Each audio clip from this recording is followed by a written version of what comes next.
As a comic artist, I'm kind of unaccustomed to mixing in such respectable surroundings. I feel slightly out of place.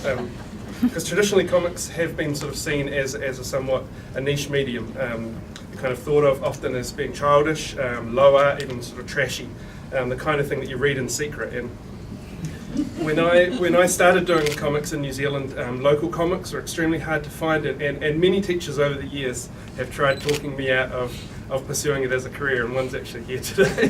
We're joking about that. But over the years, that perception of comics has been changing, and I think the fact that I'm up here now talking about a comic that's been commissioned by an organisation as respected as UNESCO is pretty exciting.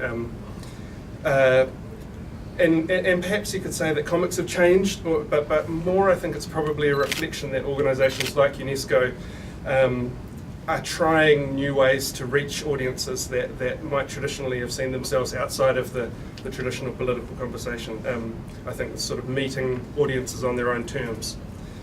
As Ian said, my name's Toby Morris. I'm a cartoonist, a comics artist and an illustrator. I do all sorts of freelance work, but my two main gigs are I do a comic for RNZ's youth website, The Wireless, called The Pencil Sword, and I do a column in collaboration with Toby Manhire for RNZ's website called Toby and Toby. And my secret theory that sort of fuels both of those projects is I'm a big believer that comics and illustration is actually a really effective, I think a deceptively effective medium for communicating to audiences that might traditionally not be engaged in the mainstream conversation. The Pencil Sword started as an opinion column, basically, an opinion column in comic form, but over the last 2 years it's sort of evolved into being a bit more informative, a bit more journalistic, and basically it's a way for me, I sort of see it as a way for me to invite young readers into sort of political and social conversations that they might have previously either found too overwhelming or, on the other hand, too boring. Sometimes some of the topics I do are sort of big, lofty, sort of big concepts like inequality and homelessness and domestic violence, and other times I sort of try to explain things that are possibly kind of boring but I think important. Like recently I've covered tax evasion and the TPP and mental health issues in New Zealand. And basically what I try to do is sort of boil an issue down to its sort of purest form and present it in a way that's clear and approachable and engaging. And I think that's what comics are really perfect for. That's my big theory. There's a positive side to that perception that comics are childish or simplistic, and I think the good side of that is that if you sort of twist that around, it's that they're friendly and they're non-threatening and they're approachable. They're also sort of perfect, I think, for the short attention span, social media kind of age. They're short and punchy, sort of visually led, they're sort of eye-catching, and they're easy to read and easy to share. But I think the real reason that they work is actually because I think that the combination of text and images, I think you can get across a rational message with the text at the same time as getting across an emotional message with the illustrations, which is what I try to do. I think you get to, in a really efficient way, I think you get to explain what it is and why I should care at the same time.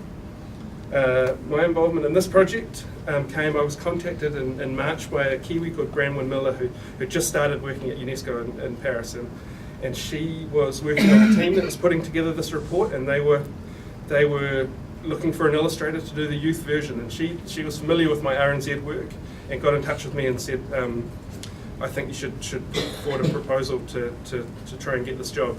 And I'm really glad that she did. It's definitely up my alley. Both of my parents are teachers, and my sister's a teacher, and my mother-in-law's a teacher, so education is a world that I've grown up in and somewhat familiar with, and really interested in. And also, I was just really excited to see an organisation like UNESCO thinking about using comics to reach a broader, younger audience, because that's what I try and do too.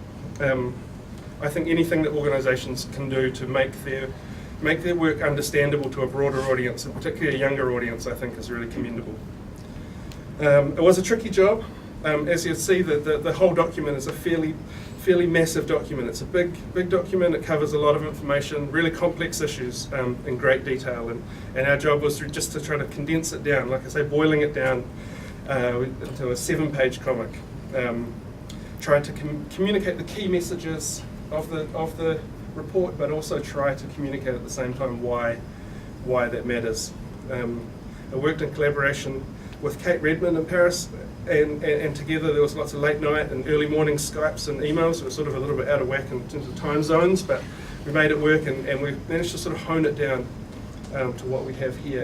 And what I really hope is that in boiling it down that far, like that simple a form, I hope that we've managed to retain the spirit of the document. I think we were lucky in that sense to be able to do that, because I think at the core of this report there is a really strong, clear message, and that, to me, I sort of interpreted that as, I think in a time of really vast change, like political change, social change, technological change, environmental change, I think amidst all that change, I think if we remember to keep education at the core of what we do, at the heart of what we do, and particularly in education that focuses on sustainability and fairness, I think that can set the path for a future that's sustainable and prosperous and fair and safe. Yeah, like I say, it was a big honour to do this job. To thank the National Commission and thank UNESCO for working with me on it. Thanks very much. Thank you.